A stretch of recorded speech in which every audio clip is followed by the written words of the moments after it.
yoo dhiifama namaa goote ni guddatta malee hin xiqqaattu, ni kabajamta malee hin tuffatamtu.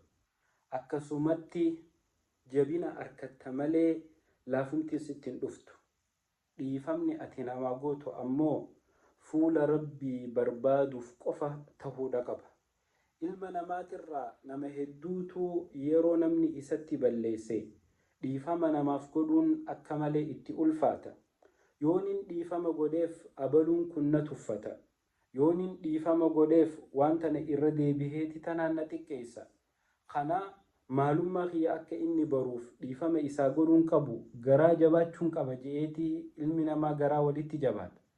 Obboleeyyan Rasuuli Rabbii sallallahu alayhi wasallam sadarkaa dhiifama namaa godhuun qabdu bakka hedduutti dubbatan. Akkasumatti Rabbiin keenya Qur'aana isaa keessatti dalagaan galanni isii hin beekamne guddinarra ta Rabbiin qofa akka itti galata namaa galchu beeku dhiifama namaaf gootee irra namaa dabruun sadarkaan tee Rabbi biratti ol fuudhamte obboleessa kiyya obboleettii tiyya.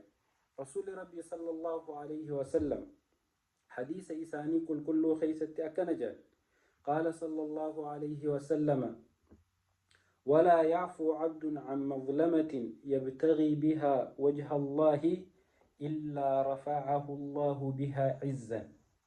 ولا يعفو عبد عن مظلمة قبرتش توكو ميدامي إرنا ما فين دبرو يبتغي بها وجه الله إرنا ما دبروتنا فول ربي بربادف خيرنا ما دبر يوتاتي إلا رفعه الله بها عزا.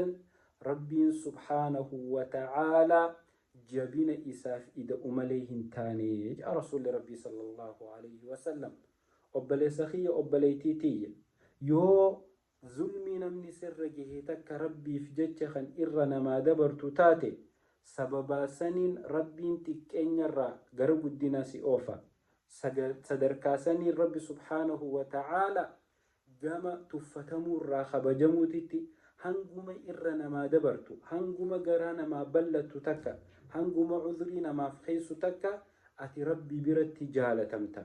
Nama garaa jabaatu hin tahin, nama mataa jabaatu hin tahin, ilma namaati ni balleessa. Ilma namaati heekan balleessine hin jiru.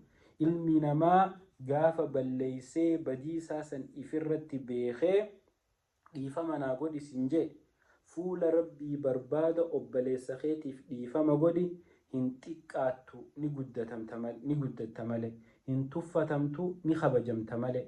Obboleessa kiyya obboleettii tiyya nama dhiifama si gaafate hin tuffatin, garaa ittiin jabaatin, garaa balladhuuti obboleessa kiyya. Shayxaana si dogongorsiise takkaan nafsiyyaa jala deemtee nabballeessite je'ii fi gara bal'inaan dhiifama godhii fi obboleessa kee maxxanfadhu. Dhiifama namaaf godhuu keessa sadarkaa yoo jiraatte malee kufaatiin hin jirtu. Rabbi warra dhiifama namaa godhee galata dhiifama namaa godhuun harkatu Rabbi nu haa godhu. Wassalaamu alaikum.